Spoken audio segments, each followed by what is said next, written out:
Assalamu alaikum and hello. Welcome to my channel learn with Naini Farzana. आज की video में हम डिस्कस करने वाले हैं इकोनॉमिक्स को। जी बिल्कुल, हम इकोनॉमिक्स को डिस्कस करेंगे, उसके बेसिक कॉन्सेप्ट्स को लेके चलेंगे। वो बच्चे जो IGC, O levels, Khan board या सिंध बोर्ड से पेपर्स दे रहे हैं, उनके लिए ये वीडियो बहुत यूज़फुल है। बेसिक कॉन्सेप्ट से लेके और कॉम्प्लेक्स जितने भी कॉन्सेप्ट्स हैं इकोनॉमिक्स के, वो आपकी एग्जाम्स के रिविजन के लिए काम आएगी। अभी तक अगर आपने मेरा चैनल सब्सक्राइब नहीं किया तो सब्सक्राइब कर लें एंड लेट्स स्टार्ट। इंट्रोडक्शन देखेंगे, इकोनॉमिक्स है क्या चीज़। इकोनॉमिक्स जो है वो आपको मैं शेयर कर रही हूँ कि लेसन के हम आउटलाइन क्या क्या करने वाले हैं। बेसिकली इकोनॉमिक्स इज कॉल्ड माशियात, यानी आपकी कंट्री या ग्लोबल इकोनॉमी की माशी कंडीशन, यानी हम इकोनॉमिक कंडीशन को देखेंगे। इकोनॉमिक्स सोशल साइंस है, यानी हम सोसाइटी को साथ लेके पूरे सोशल सिनेरियो को डिस्कस करते हैं इकोनॉमिक्स के अंदर, किस तरह related to finance and managing money, right. तो हम इस लेसन में डिफाइन करेंगे आपको कि इकोनॉमिक्स क्या चीज़ है, मैक्रो एंड माइक्रो इकोनॉमिक्स का डिफरेंस क्या है, स्कैरसिटी एंड अपॉर्चुनिटी कॉस्ट को देखेंगे, supply and demand and specialisation and trade को आज की वीडियो में हम डिस्कस करेंगे।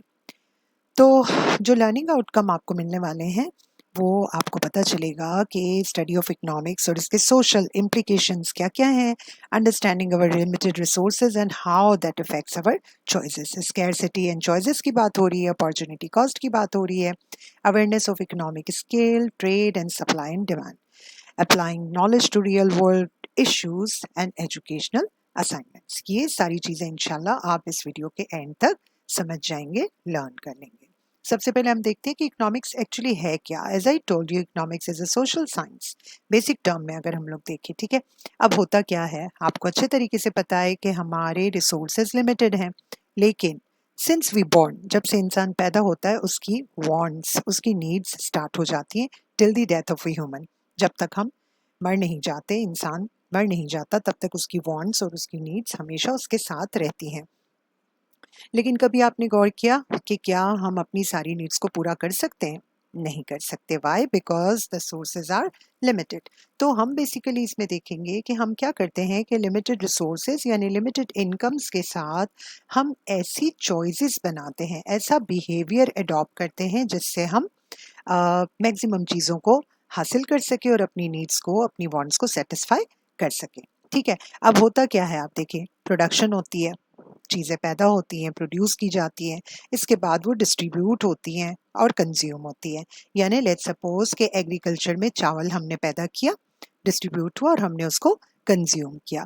तो इन सारी चीज़ों का जो प्रोसेस है, प्रोडक्शन से लेकर डिस्ट्रीब्यूशन और डिस्ट्रीब्यूशन से लेकर कंजप्शन, ये सारी चीज़ें हम इकोनॉमिक्स में डिस्कस करते हैं।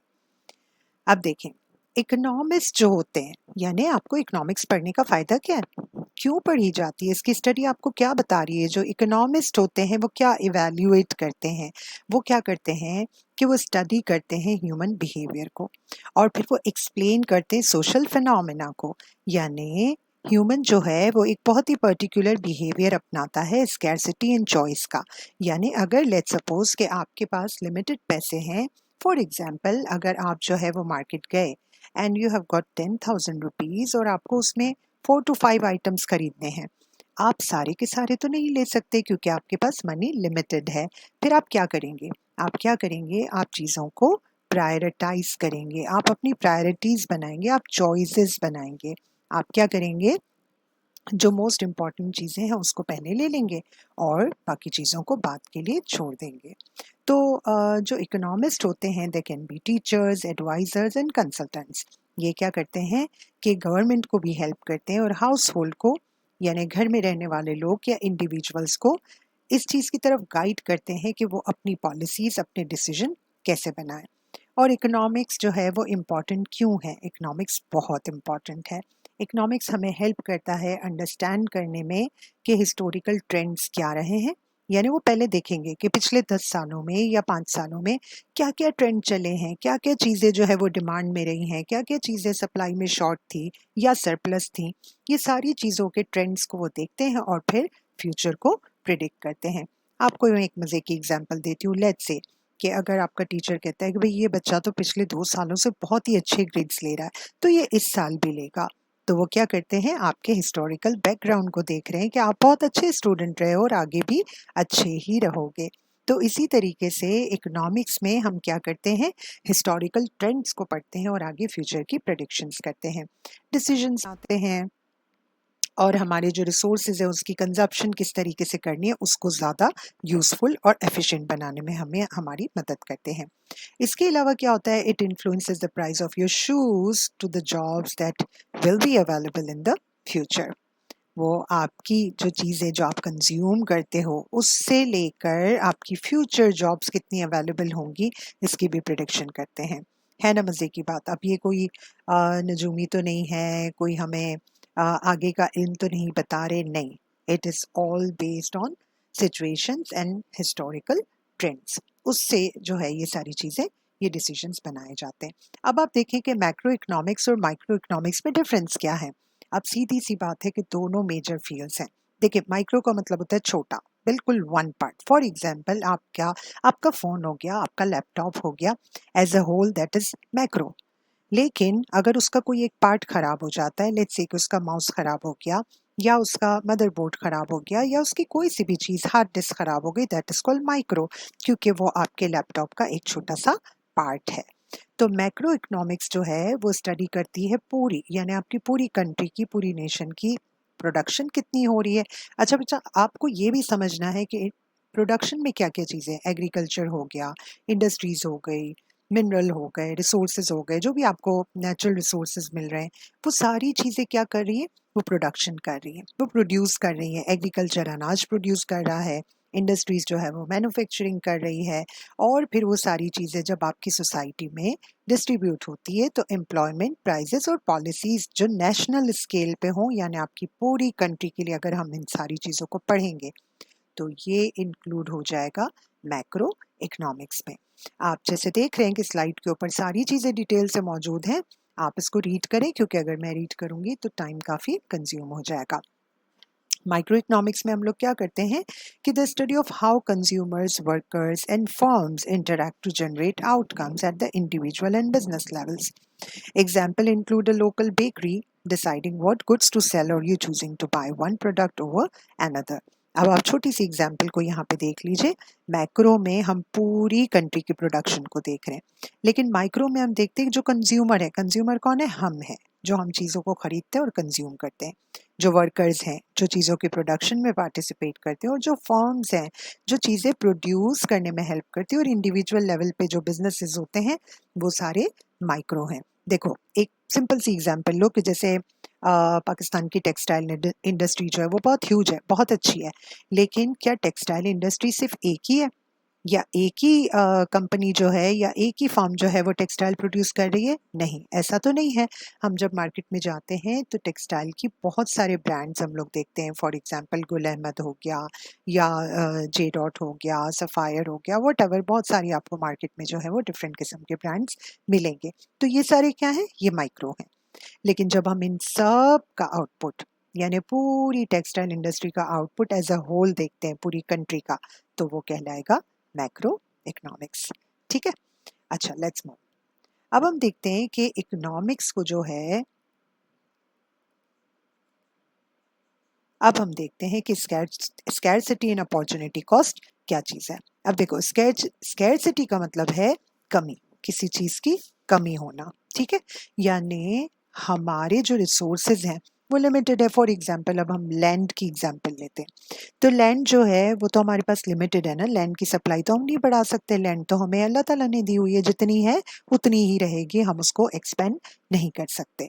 तो स्कैरसिटी जहाँ भी होगी, फॉर एग्जांपल अब आपके पास जो है वो लेट्स से कि आपके पास कोई खाने की चीज़ है, ठीक है, और वो कम है, स्कैरसिटी में है, और आपके पास जो है,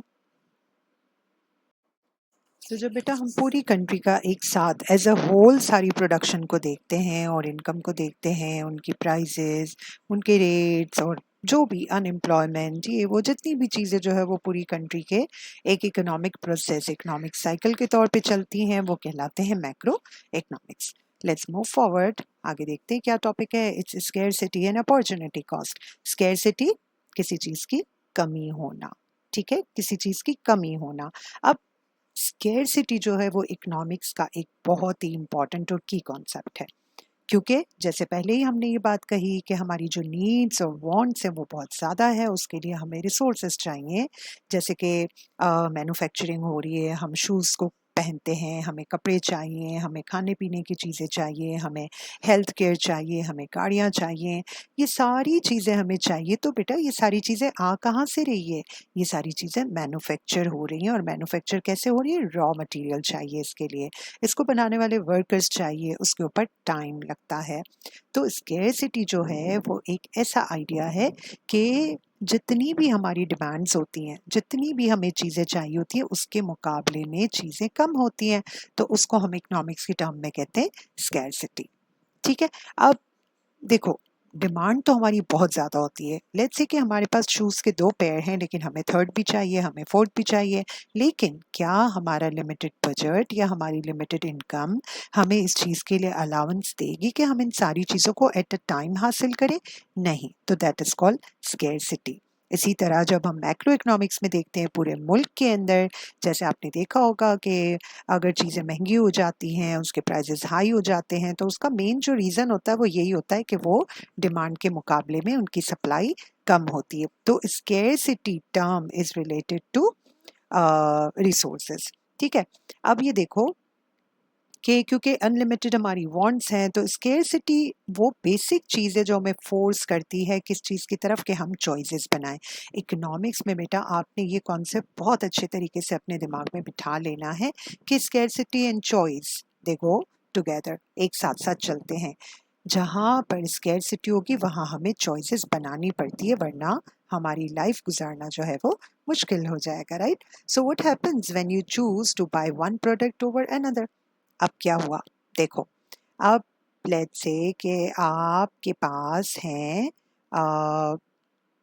5,000 रुपीज़ और आपको आपके फ्रेंड के बर्थडे पे कोई ट्रीट देनी है, या आप सोच रहे हैं कि आप उसको कोई अच्छी सी मूवी दिखा दें या आप उसको कोई अच्छे से रेस्टोरेंट में लेकर जाएं, तो व्हाट वुड यू डू? आपके पास पैसे तो लिमिटेड है। अब आप क्या करेंगे? आप क्या करेंगे कि इन दोनों चीज़ों में से किसी एक चीज़ को चूज करेंगे और एक को छोड़ देंगे। लेट्स सपोज कि आपने सोचा कि आपका फ्रेंड जो है वो खाने पीने का बहुत शौकीन है या वो मूवी देखना ज़्यादा पसंद करता है, तो आपने रेस्टोरेंट को पिक कर लिया और मूवी को छोड़ दिया।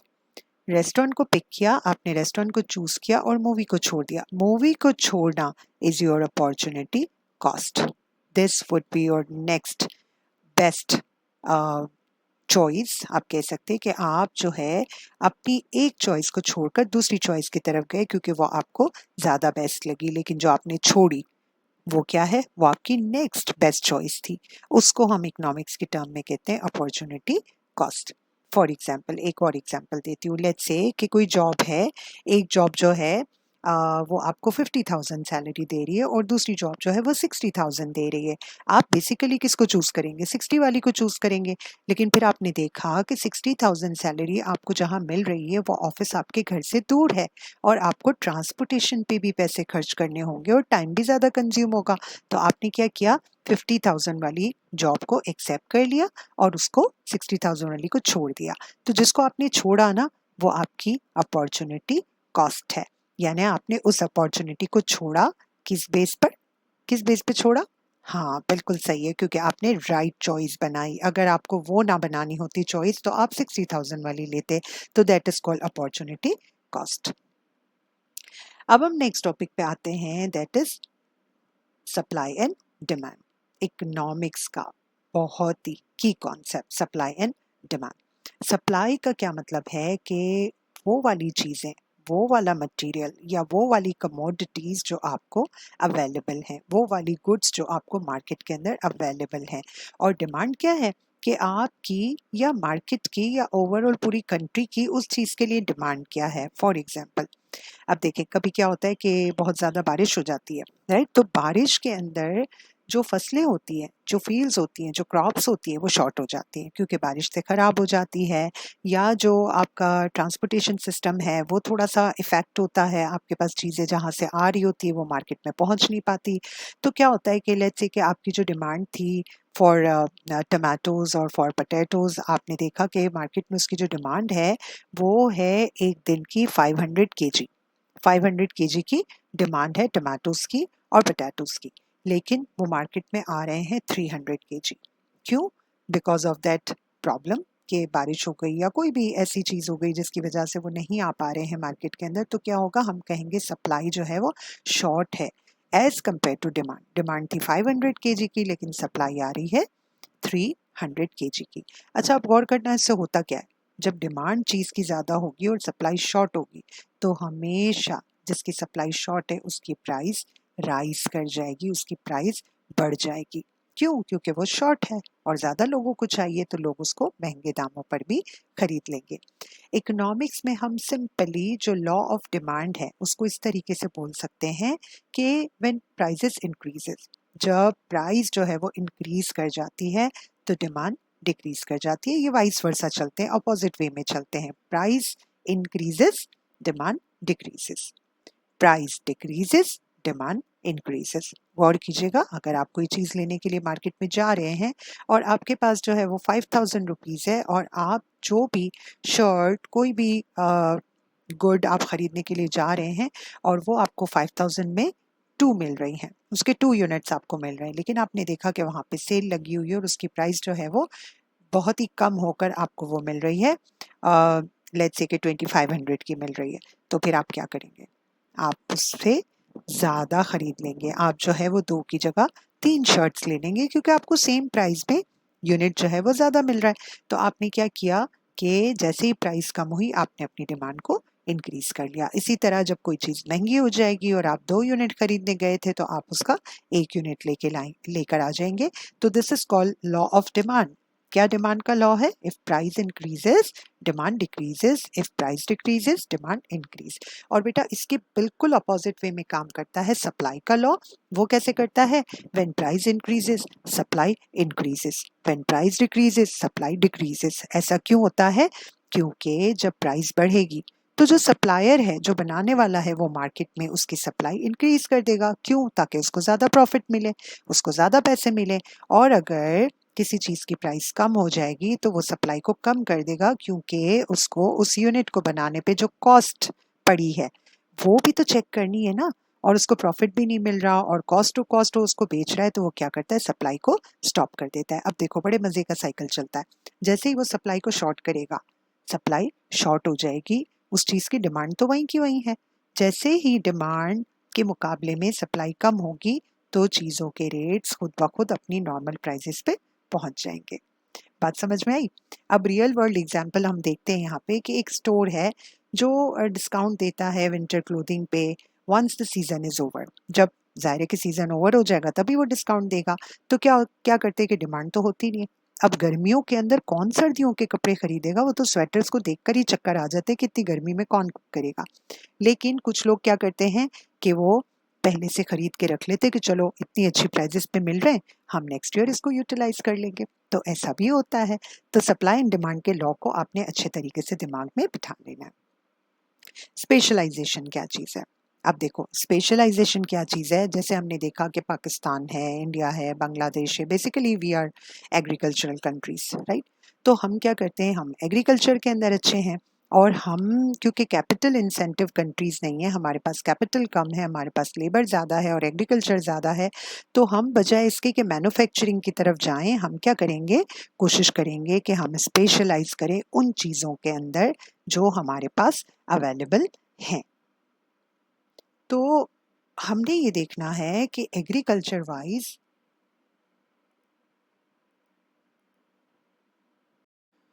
हाँ, अच्छा बेटा, तो अब हमारा टॉपिक है स्पेशलाइजेशन। स्पेशलाइजेशन का मतलब ये होता है कि किसी चीज़ में आप स्पेशलाइज कर लें। फॉर एग्जांपल आपने देखा होगा बहुत सारे डॉक्टर्स हैं, एमबीबीएस होते हैं, जनरल फिजिशियंस होते हैं, लेकिन फिर उसमें कुछ स्पेशलिस्ट भी होते हैं, चाइल्ड स्पेशलिस्ट होते हैं या वो कार्डियो के डॉक्टर्स होते हैं, डिफरेंट किस्म के स्पेशलाइजेशन जो है वो लोग करते हैं।